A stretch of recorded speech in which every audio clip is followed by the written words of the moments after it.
985-1460. Todos los platos de la tradicional cocina árabe y su auténtico sabor original en El Amir Comida Árabe, un lugar para disfrutar con familia y amigos. Store es línea blanca en Rancagua, de las mejores marcas y más reconocidas. Los mejores precios del mercado con entrega inmediata. En Mall Plaza América, local 109 y 110, usted encontrará cocinas, refrigeradores, aire acondicionado de las mejores marcas. Mall Plaza América, local 109 y 110, Store, línea blanca en Rancagua. Hacemos radio.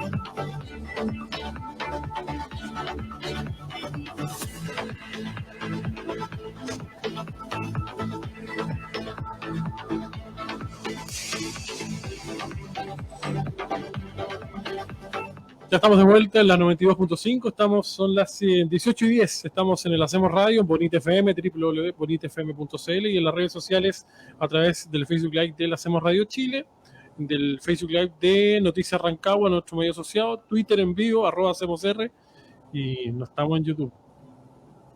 Estamos bloqueados, así que nos tienen bloqueados. El poder bloqueado, y ahí está el poder. Ellos pueden bloquear, nosotros no podemos hacer absolutamente nada. Yo creo que vamos a tener que crear un canal de YouTube nuevo. A lo mejor. O comprar YouTube. Todavía no nos alcanza. Oye, en 18:10 estamos partiendo el Filosofía y algo más del día de hoy. En Acuña no va a estar.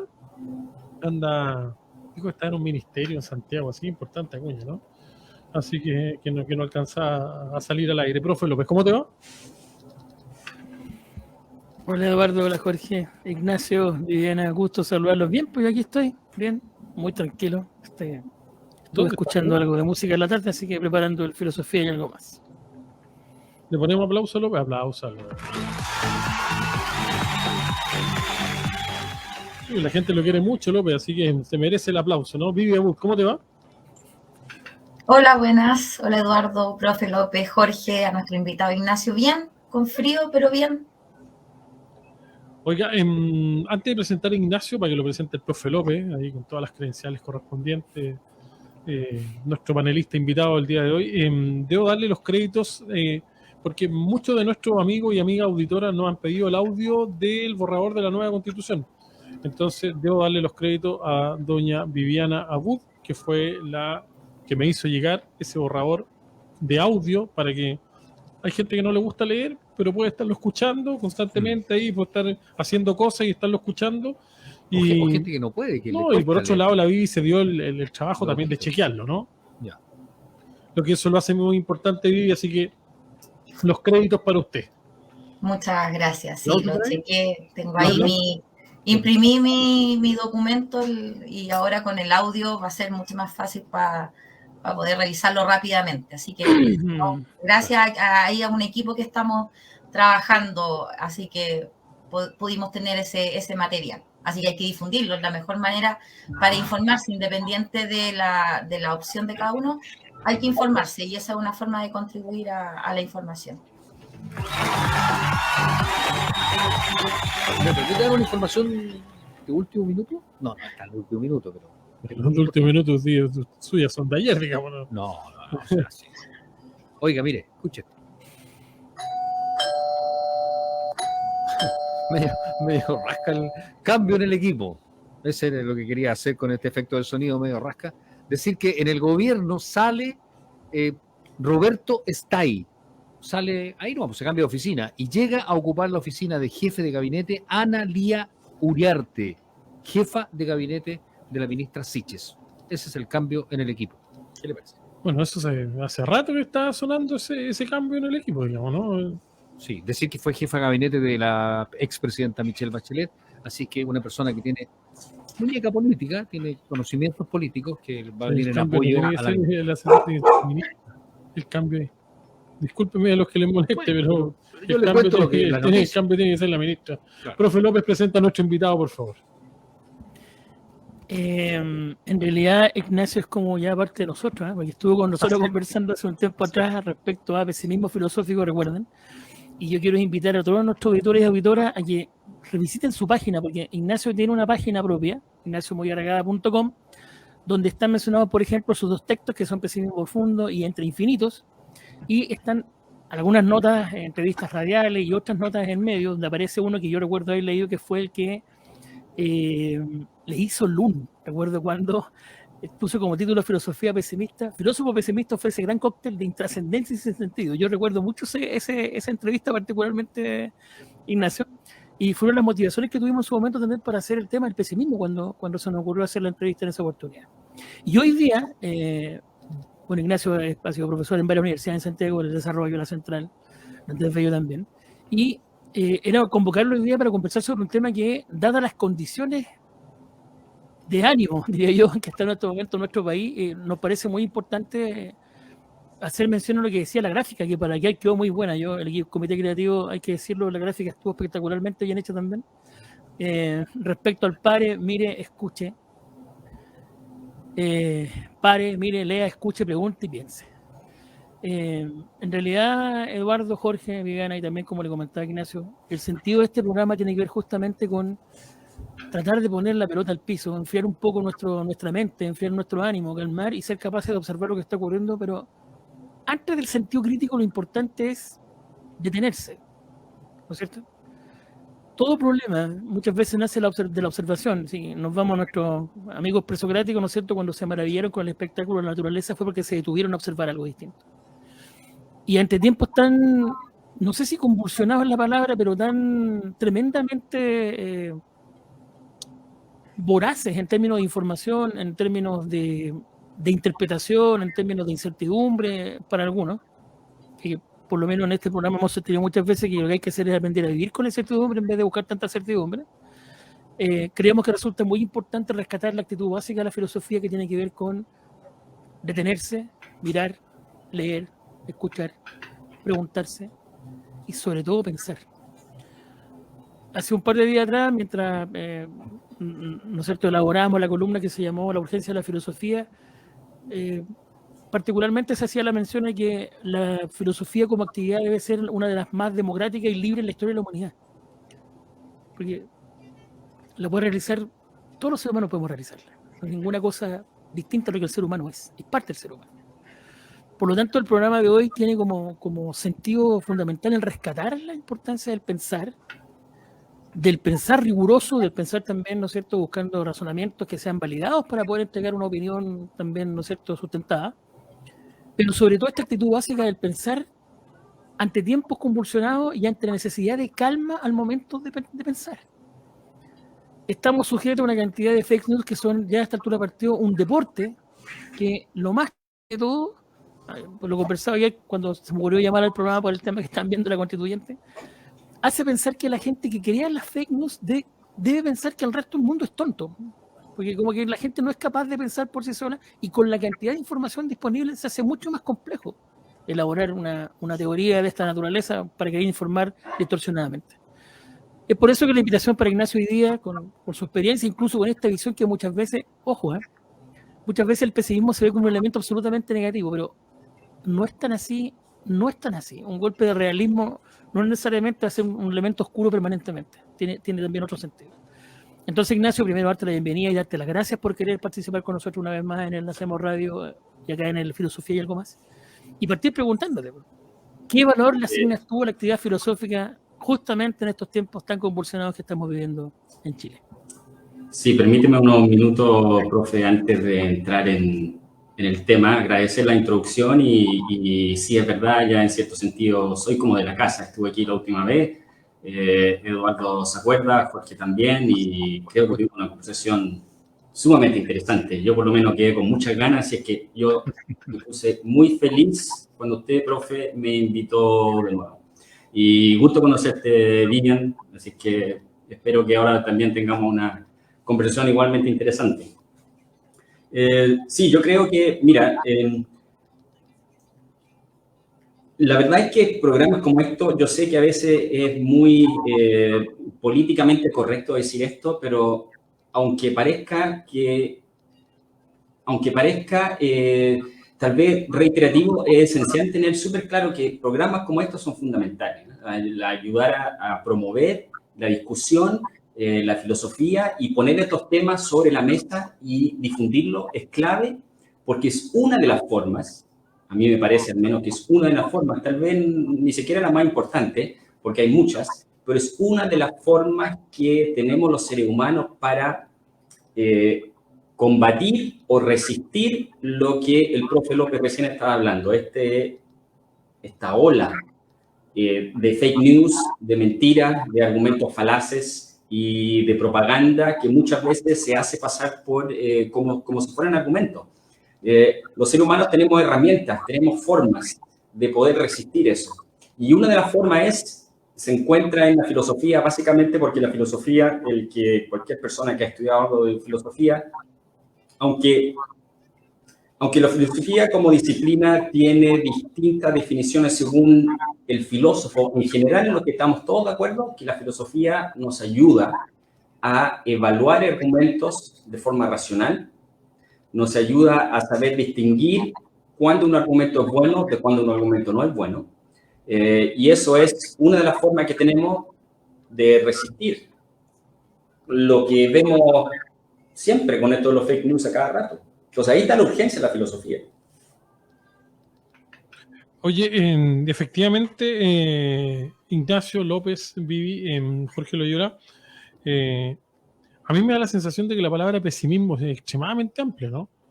Porque, claro, son conceptos que, y por otro lado, son conceptos que estamos chuteando todos los días, ¿no? Que los cuales nos encontramos ahí, si empezamos a caminar por la calle, a patear piedras, de repente las que hace uno, yo creo que el pesimismo se instala todos los días de alguna u otra manera en alguna conversación del ámbito que sea. Siempre hay alguien o alguno que podría ser uno mismo, que instala algún grado de pesimismo. Por ende, al ser tan amplio, ¿cómo podemos definir el pesimismo, López, Ignacio? Usted que son los más especialistas en la materia, ustedes son los profes y nosotros somos los alumnos, que me siento aventajado de tener dos profes de esta categoría, pero ¿cómo podríamos definir el pesimismo que se instala en el día a día, en cada una de las mesas, en cada una de las conversaciones, en cada uno de los lugares de trabajo de cada uno de nosotros?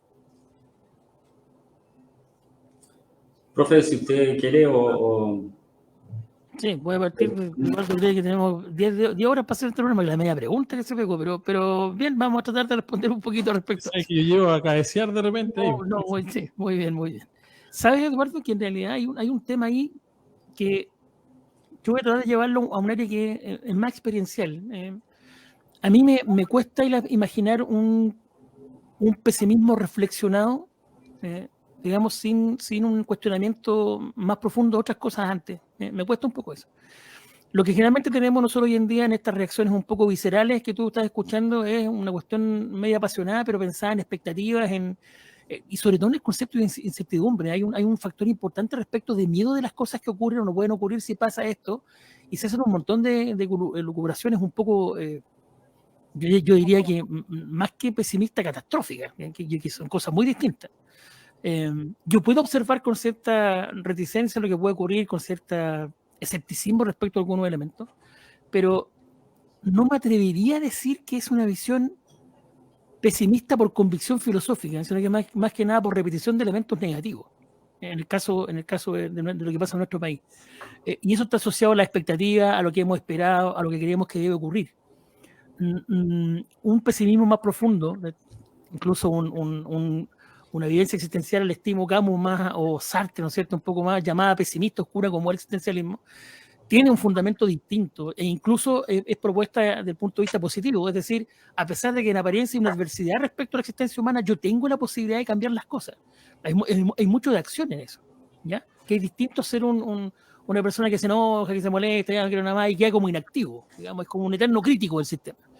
Yo creo que una postura de esa naturaleza, como, no sé, pensando en un pesimismo, insisto, es un pesimismo más reflexivo, que se ha dado el tiempo de analizar incluso la condición humana, y que tiene por lo general, en su mensaje, en su discurso, un elemento muy pedagógico.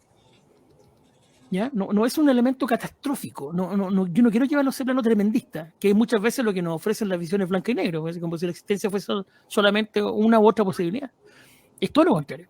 Yo digo, un pesimismo reflexionado puede llevar muchas veces a acciones mucho más valientes, si uno quiere, o incluso tampoco contradictorias con lo que uno mismo piensa que es la existencia, pero es un pesimismo distinto. Yo veo mucho más, Eduardo, en este caso, muchas veces en Chile, una desesperanza, que es distinto.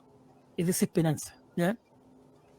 Y así como mucha gente ha logrado entender que las cosas que pasan ahora no están pensadas para que me cambie la vida a mí mañana, sino que está pensada para 10 años más o 20 años más, para otras generaciones, eso tiene mucho de una frase sartiana que dice obrar sin esperanza. O sea, aunque yo me muera, lo que yo está haciendo, que si bien se acaba conmigo, probablemente quizá alguien lo tome y continúe con ese elemento posteriormente, ¿ya? Pero yo no me atrevería a hablar quizás de un pesimismo, Eduardo. Yo hablaría de una desesperanza más enraizada en la población. Podría pensar en un grupo importante de la población, más que en una concepción filosófica como pesimista que tiene otro elemento. Al menos yo lo veo de esa forma. Mira, perdón, ¿querías decir algo? No, te iba a dar la palabra a Ignacio. Ya, sí, gracias, Eduardo. Mira, a veces a los filósofos, y no estoy de acuerdo, a veces a los filósofos se les acusa un poco de ser latero a ratos, porque más que responder preguntas, algunos por lo menos se dedican a desmenuzar la pregunta para entender qué es lo que estamos preguntando, y se pasan horas tratando de entender eso antes de responder la pregunta. Entonces, no quiero caer en eso, pero sí me parece necesario precisar lo siguiente. Y Eduardo lo dijo muy bien al inicio de su observación. El pesimismo es uno de esos conceptos que, dependiendo de quién lo usa, en qué contexto, en qué disciplina, tiene significado distinto.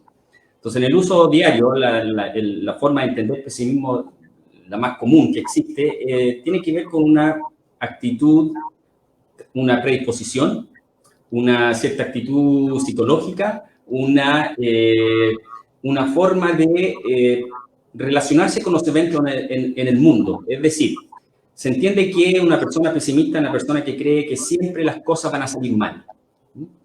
Ahora, eso es una forma de entender el pesimismo, pero en términos filosóficos, al menos el pesimismo no es eso. Lo que pudieron escuchar en la conversación anterior que tuvimos, que no sé cuándo fue, si fue hace un par de meses, un mes y medio atrás, pero la última conversación que tuvimos, ahí yo traté de dejar más o menos claro que el pesimismo filosófico no tiene que ver necesariamente con eso, porque el pesimismo filosófico es una escuela filosófica que intenta describir la condición humana, aunque para ser más preciso, perdón, no la condición humana, sino la existencia en general, porque los pesimistas tratan de describir cómo es la vida de todos los seres, no solo los seres humanos, sino los animales también. Y la conclusión que sacan los pesimistas es que la existencia en sí misma es siempre sufrimiento. O sea, la existencia es imposible no sufrir y no pasarlo mal. Porque en eso consiste vivir. Eso es lo que dicen los pesimistas. Entonces, claro, si uno entiende el pesimismo en ese sentido, uno puede ver que en realidad no tiene mucho que ver necesariamente el pesimismo filosófico con el psicológico.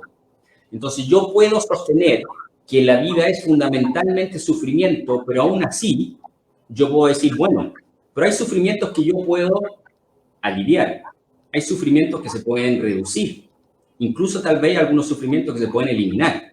Y cuando digo esto, yo estoy pensando esencialmente, por ejemplo, en los males sociales, en la injusticia, la pobreza, la falta de acceso a la educación, a la salud, en fin. No es necesario enumerarlo porque los chilenos en general todos sabemos muy bien cuáles son las carencias sociales. Entonces un pesimista puede decir, hagamos algo para cambiar todo eso. Pero aún diciendo eso, el pesimista va a decir, bueno, aunque hagamos todos los cambios sociales necesarios, no vamos a dejar de sufrir por un montón de otras razones, porque la existencia es así. Entonces, claro, eso es lo que es, por eso es importante tener esa distinción, ¿cierto? Cuando uno habla de pesimismo filosófico versus el psicológico. Oye, son las 18:30 en punto. Nos vamos a separar un minuto y volvemos y seguimos en esta filosofía y algo más, junto a la Vida Wood, junto al profe López, junto a Ignacio Moya y junto a Jorge Loyola. Pausa y volvemos.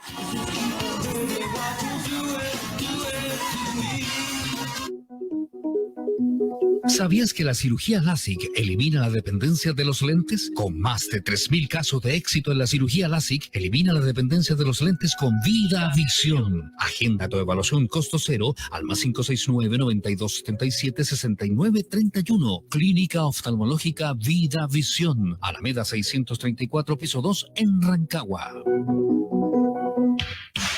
¿Necesitas mantención para tu vehículo, cambio de aceite, filtro, luces quemadas, frenos o el clásico afinamiento? Tu mejor opción es Lubricentro Automotriz Santa María, ubicado en Recreo 850 al llegar a República de Chile. Agenda tu hora en el 722-25-6990 o al fono WhatsApp más 569-3286-8323. Lubricentro Automotriz Santa María, lo que necesita tu vehículo.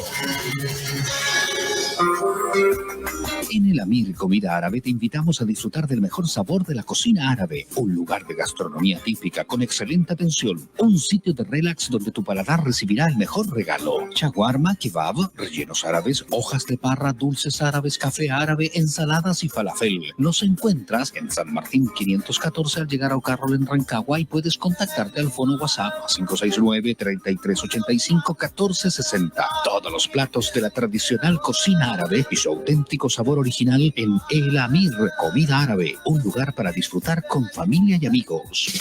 Store es línea blanca en Rancagua, de las mejores marcas y más reconocidas. Los mejores precios del mercado con entrega inmediata. En Mall Plaza América, local 109 y 110, usted encontrará cocinas, refrigeradores, aire acondicionado de las mejores marcas. Mall Plaza América, local 109 y 110, Store, línea blanca en Rancagua.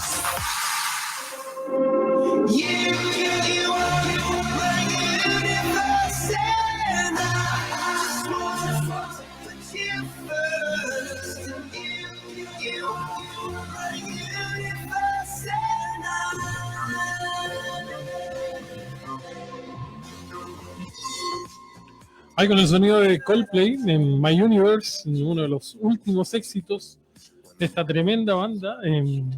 Comenzamos este bloque número 2 del Filosofía y Algo Más en el Hacemos Radio en Bonita FM. Recuerde, 92.5 en la FM, los que van en el colectivo, en la micro, los que están en la casa y tienen la radio a pila también, www.bonitefm.cl, y en las redes sociales del Hacemos Radio, Twitter, Facebook Live y el Facebook Live de Noticias Rancagua NIR, nuestro medio asociado. Oiga, López, ¿qué le quiere contestar a Claudio Muñoz? Que no sé dónde está, si en Perú, si en Colombia, la verdad es que no lo sé. No, ya la he estado leyendo hace rato, así que no. Hace rato que estoy informado de la Constitución, no es necesario. Probablemente Claudio se esté preparando para... Yo creo que él debería leerla. Sí. ¿Se la mando? ¿El audio? Sí, mándaselo nomás. Sí. Yo creo que sería bueno que leyera un poquito a nuestro amigo Claudio. Ya, perfecto. Se la mandamos al tiro al chinito. Ahí le mandamos un abrazo. ¿Eh? Eduardo, yo tengo una pregunta para nuestro invitado aquí, pero al hueso.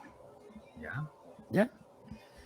Ignacio, si tuviésemos que pensar en dos razones o en tres ideas para desarrollar respecto a lo urgente que es la filosofía hoy en día, si tuviésemos que hacer una detención y decir, mira, en estos momentos es importante la filosofía por esto y por esto, como aporte no siempre valorado, yo diría que un poco dejado un poco de lado. Tuvimos acá también, te contaré, Ignacio, a Rodrigo Medel, un gran científico, profesor chileno, que él decía que él creía que le hacía mucha falta incluso al proceso constituyente, más filosofía en muchas cosas. Entonces, si tuviésemos que pensar en ese aporte importante que hoy en día está un poco dejado de lado, no sé si llamarlo así, o no considerado, o lo que ha sido un poco la tónica de este crecimiento más pensado en lo productivo que en el elemento de reflexión muchas veces. ¿Cómo podríamos sintetizar esta idea de lo importante de la filosofía en estos momentos? Qué buena pregunta, profe. A ver, y buena pregunta y a la vez difícil de responder en un poco tiempo, pero bueno, podemos hacer el intento. Mira, a propósito de pesimismo, aquí tal vez se cruza un poco mi pesimismo filosófico con un cierto pesimismo psicológico por lo siguiente. Yo creo que en general los argumentos, hay argumentos buenos, malos, hay argumentos que tienen una calidad dudosa, en fin. Los argumentos, analizar argumentos es una parte de la actividad filosófica central. Ocupa un lugar muy importante en la actividad filosófica. Pero yo creo que los argumentos tienen una capacidad bastante limitada cuando se trata de hacernos cambiar de punto de vista sobre un tema. Por eso yo digo que esto puede ser aquí yo tal vez sea un poco un pesimista psicológico, pero yo creo que los argumentos llegan hasta cierto punto y después no se puede hacer más. Si los argumentos tuviesen tanto poder como se cree, por ejemplo, el racismo tal vez no hubiese existido nunca, porque hasta donde yo sé no existe argumento alguno, ningún buen argumento al menos, que justifique el racismo o la discriminación de género o el sexismo, en fin. No hay buenos argumentos que justifiquen esas posturas. Todos los buenos argumentos están del lado del antirracismo, pero el racismo va a seguir existiendo igual, lo mismo que el nacionalismo. En fin, ¿por qué digo esto? Porque es importante reconocer los límites de la argumentación, de un argumento. Pero aún así, no es que sean totalmente ineficientes, o no es que no tengan un poder los argumentos, sí tienen. Y aquí está la puerta de la filosofía, a propósito de su pregunta, profe. Por eso yo creo que efectivamente falta más filosofía en la sociedad en general. Porque estudiar filosofía, uno de los grandes aportes que hace nos permite aproximarnos a un problema desde ángulos distintos. Permite saber qué es lo que se está discutiendo más allá de lo que es a primera vista evidente. O sea, uno puede creer que uno está argumentando a favor de una posición X, pero la filosofía te enseña a reconocer que en realidad se está discutiendo algo mucho más profundo que X. Saber identificar cuál es el problema que realmente se está discutiendo. Eso es algo que se aprende esa es una actividad filosófica que se aprende y se ejercita. Y junto con esto la filosofía permite evaluar argumentos. Está lleno de argumentos malos en el mundo, en todas partes. Fíjense que pasa en el debate institucional, pasó con el tema de las vacunas.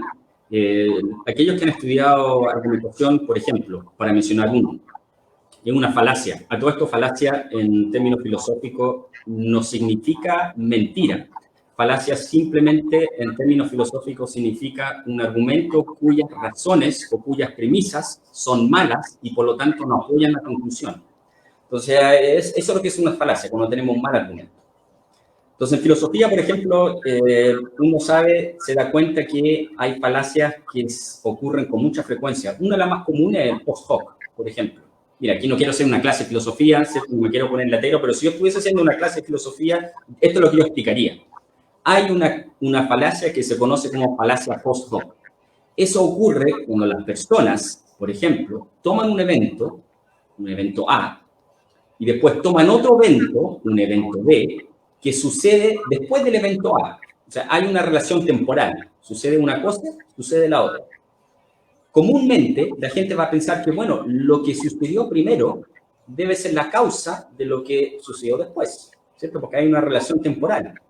B vino después de A, por lo tanto A debe ser la causa de B. Pero en realidad eso no es así, ¿cierto? Que haya una relación temporal no significa que una cosa sea la causa de la otra. De hecho, creer que siempre dos cosas que se suceden en el tiempo están relacionadas, tienen una relación de causa y efecto, es lo que permite creencias como las supersticiones, por ejemplo. Las supersticiones se basan en eso, ¿no? En creer que porque yo hago algo, entonces sucede otra cosa. Cada vez que yo entro a una habitación y pongo mi pie, no sé, izquierdo primero, me va bien. Entonces la persona cree que hay una relación de causa y efecto entre ambos. Eso pasaba con las vacunas.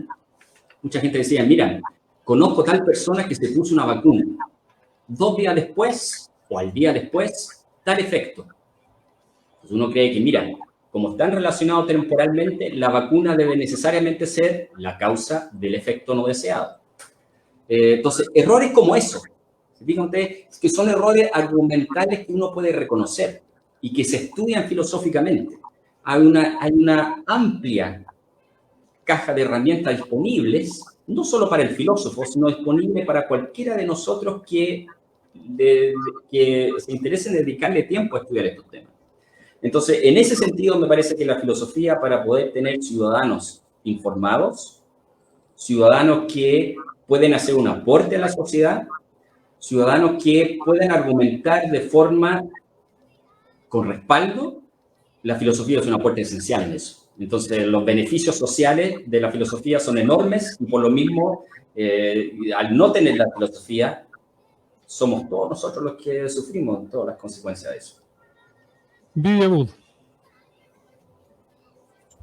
No, estoy impresionada aquí con esta mini clase. Me surgían muchas preguntas mientras escuchábamos a Ignacio, pero todas entrelazadas con el tema de contingencia, o sea, con el borrador de la Constitución. Era como, si tuviésemos más filosofía, qué distinto a lo mejor sería ese borrador, qué distinto sería el escenario externo que hay en este minuto de fuera de la convención, todas esas opiniones, esas críticas, esa mala onda que se está generando, ese conflicto. Entonces, ¿qué panorama, qué escenario más distinto sería si hiciéramos este tipo de reflexiones y si tuviésemos efectivamente más filosofía? Quedé así como es lo único que puedo decir, estoy en shock. Oye, pero efectivamente, en base a lo que dice la Vivi, muchacho, yo quiero sumarle una cosita.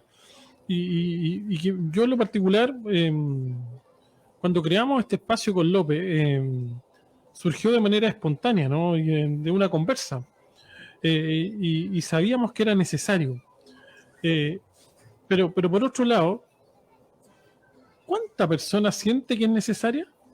Porque yo, en lo particular, si ustedes me preguntan a mí, yo creo que nos sobran dedos de la mano para saber espacios de filosofía en radios, en medios de comunicación, entre comillas, tradicionales, que pueden hacer este tipo de espacios o que se atreven a hacer este tipo de espacios, porque finalmente termina para ellos, para el comité creativo, podríamos decirlo, finalmente no piensan en lo necesario, piensan en la raya para la suma, en cuánto vende, qué tan comercial es el espacio, ¿no? Entonces, yo en lo particular me siento privilegiado, honrado de que tengamos y saco pecho cuando cuando me preguntan, oye, ustedes hablan de filosofía en el Hacemos Radio. Claramente. Y es porque es extremadamente necesario, porque son espacios de conversa, de discusión, de debate, de enriquecer y de subirle un poquitito el pelo a la conversa, ¿no? Yo creo que eso es muy relevante, muchachos.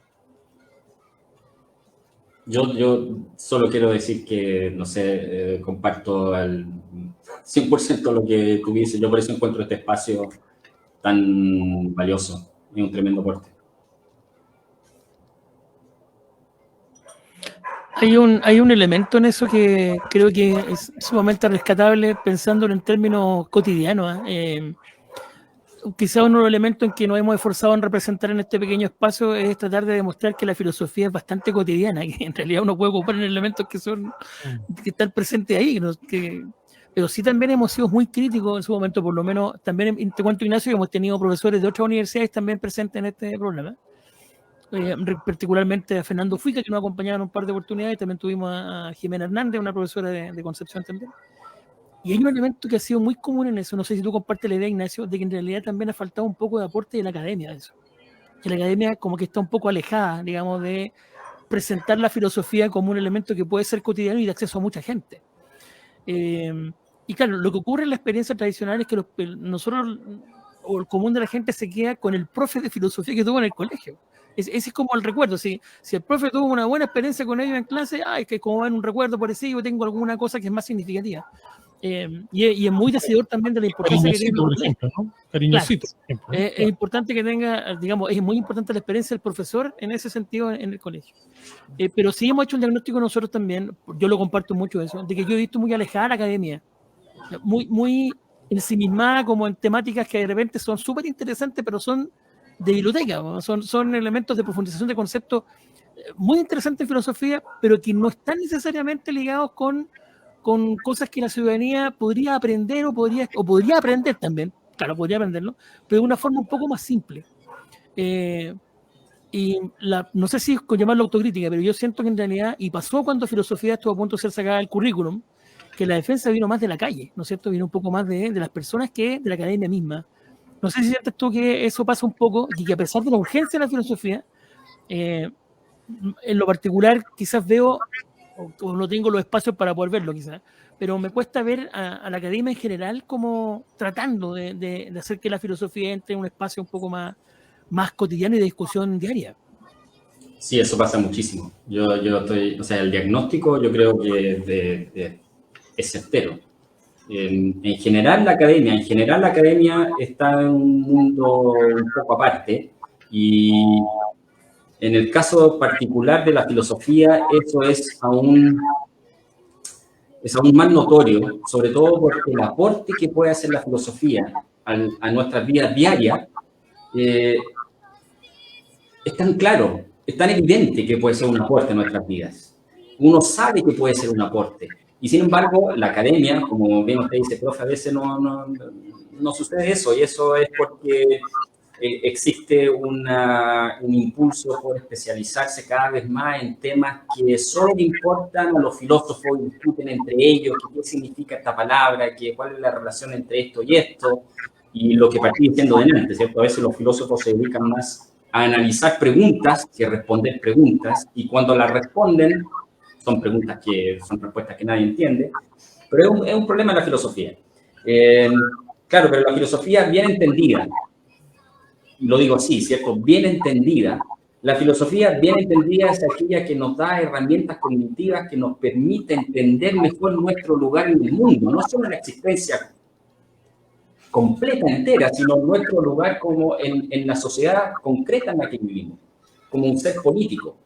Y la filosofía, bueno, nos entrega esa herramienta, nos permite desplegar mejor nuestras potencialidades, nos permite ser un aporte a la sociedad, nos permite entender por qué, por ejemplo, por qué filosóficamente la postura más poderosa es aquella que, por ejemplo, está a favor de una educación gratuita, de calidad, disponible a todos.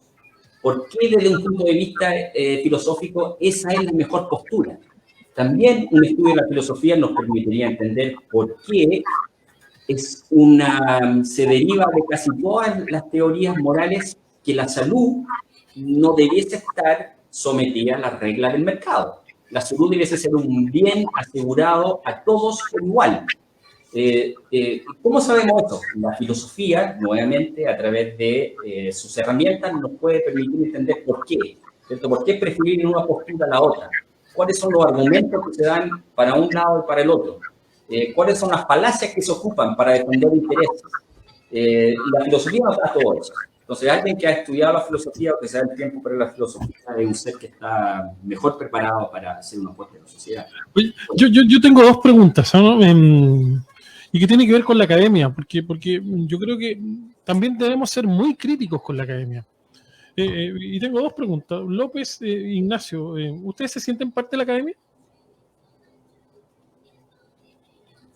¿Quiere responder, profe? ¿Respondo yo? Yo parto. ¿Sabes que no, Eduardo? No mucho. A pesar de cuando digo eso, muchos amigos se enojan conmigo porque a mí incluso me cuesta todavía, y lo digo, pero con harto corazón esto, me cuesta autonominarme filósofo. Me cuesta mucho eso. Yo siempre he dicho que yo estudié para ser profesor de filosofía, aunque uno pueda producir algunas cosas, ¿no es cierto?, tener algún como estudio más especializado, pero me cuesta mucho asumir ese. Y no es porque lo sienta como algo muy elevado al otro, sino que en realidad es porque yo siento que obedece a otro tipo de tarea. En realidad estoy pensando en la tarea que uno realiza, lo veo de esa forma. Claro, uno hace filosofía, podría ser definido como filósofo, sí, sin ningún problema. Pero tal como decía Ignacio, yo tengo la visión de la academia como analizando temas que son súper filosóficos, importantes, pero que solamente son entendidos por un grupo muy pequeño, que tienen intereses muy particulares. Es que para allá voy. Y de ese punto de vista, Eduardo, yo no me sentiría parte de la academia, porque incluso el nacimiento de este espacio tiene que ver con un acercamiento a nivel de preguntas, por ejemplo, que hemos hecho en otros programas, para que la ciudadanía o la gente que nos escucha tenga alguna. En realidad es como un llamado a atención, Ignacio, lo que hemos hecho nosotros. Hemos tratado de instalar temas de conversación y preguntas que hagan que la gente se cuestione ciertas cosas e inicie un movimiento, ¿no es cierto?, que le permita también empezar a cuestionarse y, como decías tú, entender su lugar en el mundo ya su existencia particular, y también en relación con los otros que conviven con uno. Entonces, Sí, claro. de ese punto de vista, yo tendría que decir que quizás no me siento parte de la academia porque no tengo yo esa perspectiva respecto a la filosofía encerrada en cuatro paredes. No la puedo tener. No la puedo tener. Ignacio, ¿tú te sientes parte de la academia? Yo, sí, o sea, lo que quiero decir es, a ver, sí, para responder directamente, yo sí me siento parte de la academia en el sentido que a mí me interesa mucho y me agrada participar en el mundo académico, pero yo haría la salvedad que yo tengo sumamente claro, y en esto comparto el diagnóstico 100%, que el mundo académico en general tiene una tendencia a aislarse y a discutir temas que no son relevantes o que puede que sí sean relevantes, pero no se comunican bien. En el fondo, el mundo académico tiene sus problemas. Lo reconozco. Pero yo sí soy parte de ese mundo, pero también quiero ser parte del mundo fuera de la academia. O sea, yo creo que es muy importante establecer puentes entre ambos mundos. Y ese es parte del esfuerzo que yo al menos trato de hacer. Es que ¿por qué quiero terminar? Porque me están llamando auditores también, pero ustedes saben que estoy de pulpo y el control la hago toda, ¿no? Aquí está nuestro amigo. ¿Quién cree usted que está al teléfono? Enrique Galás, que está aquí al teléfono. Pero claro, se refería a la academia, pero tenemos hartos mensajes.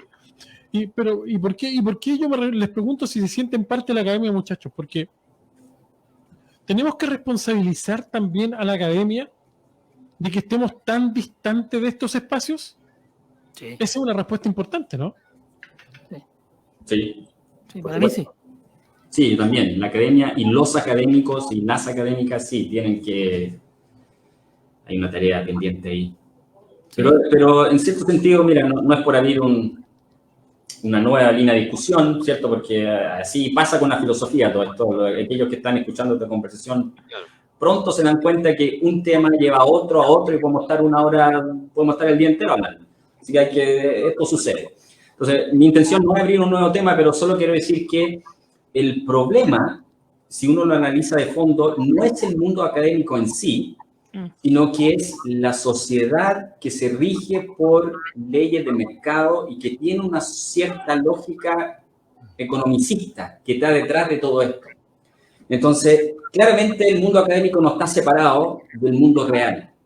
Entonces, en el mundo real, en esta sociedad capitalista que se trata de producir, que se trata de dar resultados, que se trata de rendir, que se trata de ver qué es lo que es útil, como mencionaba Eduardo delante, ¿cierto? Lo que es lo que entrega, lo que se vende, ¿cierto? En ese contexto, la academia es parte de ese mundo. Entonces, la academia y los académicos no se pueden escapar de esas exigencias que, a ver, ¿cuál es tu paper? ¿Dónde lo publicaste? ¿Cuántos puntos te dieron? Claro, entonces los académicos tienen algo que hacer, pero no estoy diciendo que no tienen culpa, pero el problema es aún mayor. Ignacio, yo estaba pensando justamente en eso. Bien cortito, ponle pausa un poquito. Mira, acá nos dice, además nos ayuda a pensar y es más difícil de engañar a las personas. Educar. Esa es la premisa, nos dice José, que está en sintonía. Por otro lado, tenemos un llamado telefónico, lo voy a salvar al tiro. Capitalismo brutal y no personal, nos dicen por un lado. Y por otro lado también nos dice la Jimé González, qué importante lo que menciona el profe López. El maestro es fundamental en motivar a los alumnos y en hacer de un ramo tan importante para la vida como es la filosofía.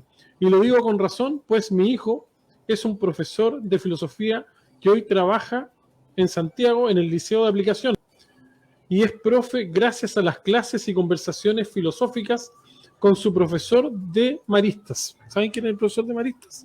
Ahí está. Don Cristian López. Y su hijo se llama Ignacio Díaz, para que se lo diga al profe López. Usted fue ahí cómplice. Sí, la motivación. Pero hay harto exalumno que es profesor de filosofía. Yo me siento medio responsable de eso. No sé si para yo no va mal, pero me siento medio responsable. Oye, tenemos a don Enrique Galás al teléfono. Don Enrique, ¿cómo le va? Aquí estamos, muchachos. Ustedes siempre están hablando de la academia, pero que la academia, ¿de dónde viene? ¿De la universidad o del ministerio? ¿Quiénes son los que dictan las pautas? Claro, estamos hablando del mundo académico, ¿no? Claro, que está compuesto por universidades, por profesores, por todo un mundo, claro, ¿no? Por un sistema. Sí, porque las universidades son, aparte, lucrativas también, y el Ministerio de Educación tiene que enseñar pauta para todo. Po. ¿Cómo tú estás, Enrique? ¿Le gusta la filosofía? ¿Le gusta la conversa? A mí me gusta, sí, pero cuando me acuerdo de mi profesorcita que me da raya con él. ¿Por qué? Porque chuta, que me hacía pensar, me hacía humear la cabeza. Pero eso es maravilloso finalmente, ¿no? Sí, porque es donde me lleva a filosofiar. Don Enrique, como siempre, le mandamos un abrazo y gracias por estar con nosotros siempre. Sí, es ustedes, no. No, un abrazo. Enrique, que esté bien. Enrique, Chao, está chao. empezando a hacer frío. Sí. Saludos a Jorge. Gracias, chao. Gracias, don Enrique. Ahí está don Enrique, profe López. Sí, yo iba a complementar el tema que mencionaba Ignacio. En realidad, de repente las exigencias de un académico en la universidad no le permiten muchas veces, digamos, quizás dedicarse de una forma que le gustaría quizás hacerla de otra forma. Las exigencias respecto a las publicaciones son un tema importante respecto al mundo académico. Es una cuestión que está.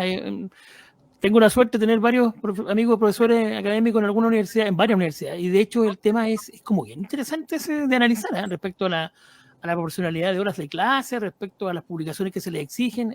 Hay un tema interesante ahí que yo creo que sería para un tema de otro programa ese de analizar respecto a esas condiciones, que sería... Sí, el capítulo 2, hay que hacer el capítulo 2 la próxima semana. Voy a inventarlo para hacerlo prontito en el capítulo 2. Mira, aquí Javier Sepúlveda nos pregunta López, para Ignacio, ¿cuáles serían las estrategias para acercar la academia al mundo real? Y mira lo que nos dice aquí, automáticamente nos dice Edith Caro, yo creo que es difícil acercar la academia al mundo real mientras la educación sea un negocio. Y por otro lado dicen, un grande el profe López. Ignacio, por favor. Sí, no es por ser reiterativo nuevamente, pero es muy difícil responder a esa pregunta. Pero yo creo que algunas formas, algunas cosas que podemos hacer para acercar la academia al mundo real es, por ejemplo, programas como este, que le den espacio, tiempo y dedicación a discutir los temas filosóficos, de forma que la gente pueda apreciar nuevamente la importancia de estos temas. Entonces, ese es un primer aspecto, ¿cierto? Que existan estos espacios. Y segundo, los académicos y la académica, por supuesto, tienen una responsabilidad individual en el sentido que ellos pueden, los académicos pueden tal vez dar a conocer su investigación, sus trabajos, y eso lo pueden hacer intentando publicar en los medios masivos, ¿cierto? Dar a conocer sus opiniones. Ahora que estamos en el proceso constituyente, ya está finalizando, pero durante procesos políticos, los académicos pueden dar a conocer sus perspectivas sobre esos temas, nuevamente, por qué es importante educación, salud, cuáles son los argumentos filosóficos que se dan para una u otra postura, es decir, hablar y dar a conocer cuáles son los argumentos, cuáles son los aportes. Entonces, de esa forma, cuando hay espacios como este, y cuando los académicos aprovechan esos espacios y dan a conocer sus opiniones, bueno, ahí ya empezamos un poco a acercar esta brecha entre el mundo académico y el mundo real. Muchachos, nos tenemos que despedir rápidamente. Nos ponemos de acuerdo al tiro para el capítulo 2. López coordina ahí en la interna. Dice, nunca me gustó la filosofía, la descubrió la vida, dice la Patia Bud. Así que, bueno, en realidad puras flores para este espacio que definitivamente es el producto estrella de la Hacemos Radio. ¿Qué quiere que le diga? Profe López, Vivi Abud, Jorge Loyola, Ignacio Moya, un abrazo para usted. Gracias. Eduardo, Viviana, gusto conocerte. Igual. Que estén muy bien, muchachos. López coordina el capítulo 2. Sigan en la sintonía de la 92.5. Ya se viene Voz Deportiva con mucha información. Y nosotros nos vemos mañana a las 4 de la tarde en punto. Se hizo corto. Nos vemos. Que estén bien. Chao. Chao.